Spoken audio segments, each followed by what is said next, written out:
CBSE 10ാം ക്ലാസ്സിന്റെ board exam 2026 ചില മാറ്റങ്ങളൊക്കെ അവർ വരുത്തിയിട്ടുണ്ട്.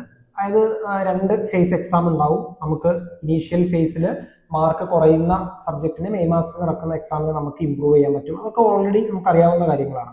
എക്സാമിന്റെ ഓറിയന്റേഷനിൽ തന്നെ ചില മാറ്റങ്ങളൊക്കെ CBSE വരുത്തിയിട്ടുണ്ട്. അപ്പൊ അത് കൃത്യമായിട്ട് അറിയാതെ നമ്മൾ ഫോളോ ചെയ്യാതെ എക്സാമിന് പോയി കഴിഞ്ഞാൽ നമുക്കത് കുറച്ച് ബുദ്ധിമുട്ടുണ്ടാക്കാൻ ചാൻസ് ഉണ്ട്.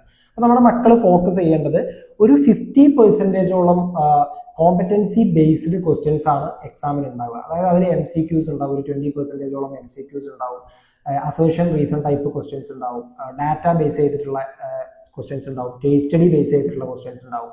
ഇതെല്ലാം കൃത്യമായിട്ട് ഫോക്കസ് ചെയ്തിട്ട് നമ്മൾ എന്ത് ചെയ്യണം, മെമ്മറി ബേസ് ചെയ്തിട്ടൊക്കെ ചോദിക്കുന്ന ക്വസ്റ്റ്യൻസ് കുറവായിരിക്കും എന്നാണ് പറയുന്നത്. അപ്പോൾ പ്രോപ്പറായിട്ട് നമ്മൾ സിലബസിലെ A to Z വരെ ഡീറ്റെയിൽ ആയിട്ട് പഠിച്ചു പോകുന്നതിന്റെ അപ്പുറത്തോട്ട് എക്സാം പാറ്റേൺ എങ്ങനെ ആയിരിക്കും എന്ന് കറക്റ്റ് ആയിട്ട് അറിഞ്ഞ് പോവാതിരുന്നാൽ എന്ത് ചെയ്യും, നമുക്ക് നമ്മുടെ കുട്ടികൾക്ക് എക്സ്പെക്ട് ചെയ്ത രീതിയിലുള്ള ഒരു മാർക്ക് ഇല്ലാതെ വരും. ഓക്കെ, കാരണം പല കുട്ടികളും പറയുന്ന ഒരു കാര്യമാണ് അവരുടെ ടൈം മാനേജ്മെന്റിന്റെ കാര്യം.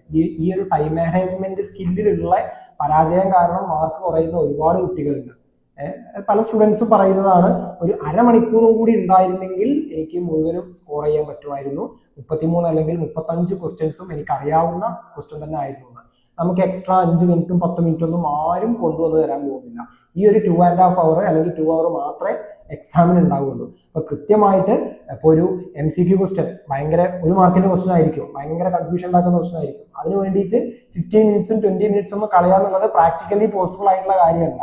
ഓക്കെ, അപ്പോൾ ഒരു ക്വസ്റ്റ്യന് അതിന്റെ മാർക്ക് നോക്കിയിട്ട് പ്രയോറിറ്റൈസ് ചെയ്തിട്ട് തന്നെ നമ്മൾ എന്ത് ചെയ്യണം, എക്സാമിന് വേണ്ടിയിട്ട് തയ്യാറെടുക്കണം.